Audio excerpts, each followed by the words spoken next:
On January 15, 1947, the body of 22-year-old Elizabeth Short, or better known as the Black Dahlia, was discovered by Betty Bersinger while out for a morning stroll in Los Angeles, California.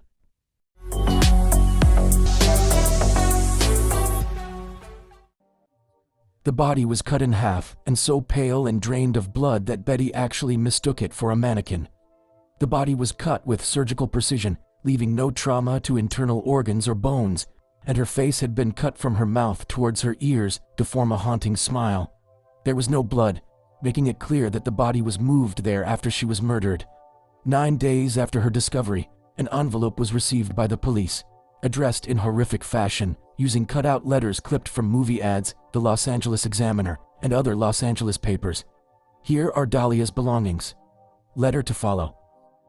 As promised, the envelope contained Short's social security card, birth certificate, snapshots, and an old address book with some pages missing. Gasoline was rubbed on the contents to remove the fingerprints. Many notes were sent to the police and press that followed. One handwritten letter read, "Turning in Wednesday, January 29th, had my fun with police, Black Dahlia Avenger." Before arriving in LA, Elizabeth spent time in San Diego with a man named Robert Manley, who drove her to LA and helped her check into the Biltmore Hotel in downtown LA.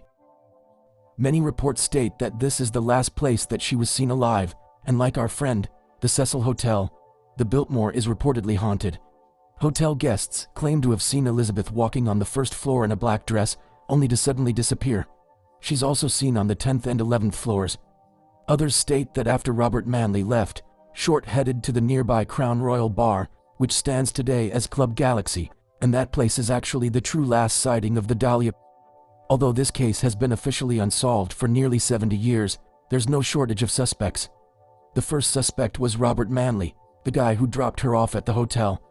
Not only did he return to San Diego almost a week before her body was found, but he also passed a polygraph test. It is worth noting that in 1954, he was committed to a mental institution due to hearing voices. The second suspect was Army Corporal Joseph Dumais, who claimed to be blackout drunk with Elizabeth in San Francisco a couple days before she was found. When asked if he thought he killed Elizabeth, he said yes, but evidence later showed that he was on his military base on the day of her death. The final suspect is George Hodel. George's son, Steve Hodel, who was 5 at the time of the Dahlia murder, later became a police investigator for 17 years, and after retiring from the force, he became convinced that his father, George Hodel, had actually killed Elizabeth. And looking at the facts, Steve Hodel thinks he has a compelling case. George Hodel was highly intelligent. He studied surgery in medical school and also ran LA County's venereal disease clinic, which would suggest that he's capable of the surgical disembowelment and the mutilation of Elizabeth's body that was found at the scene of the crime. Despite being a busy doctor, George Hodel was also a busy bachelor, having 11 children with 5 different women. Additionally, Steve also found pictures of a woman that appeared to be Elizabeth in one of his dad's photo albums.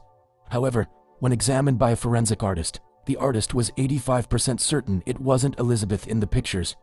But in 2014, a different expert used facial recognition technology, resulting in a 90 to 95% match. But much like the other tests, the results were ultimately inconclusive. Steve also believed his father's handwriting was very similar to the handwriting of Elizabeth's murderer, but when reviewed by experts, the results were mixed, with opinions ranging from probable to inconclusive.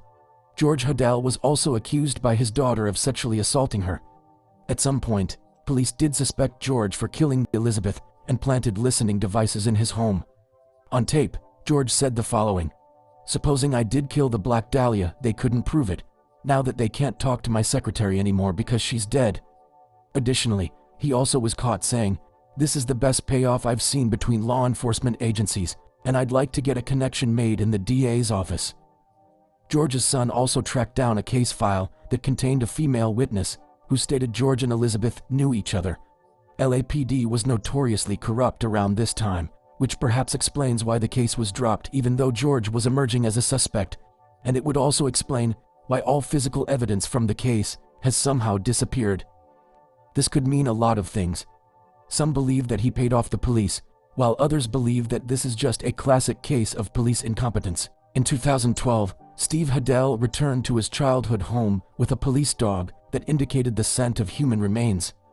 Soil samples were taken from the alley behind the former Hodel house that came back positive for human remains. And while this doesn't link to Elizabeth's murder directly because she wasn't buried, it does indicate that George Hodel was perhaps not a stranger to murder. Steve Hodel would like to keep digging on the property, but since it's privately owned, he has not been able to obtain permission to do so. And when trying to get police to follow up on this new evidence, they refused. It seems that the famous case of the Black Dahlia will remain officially unsolved.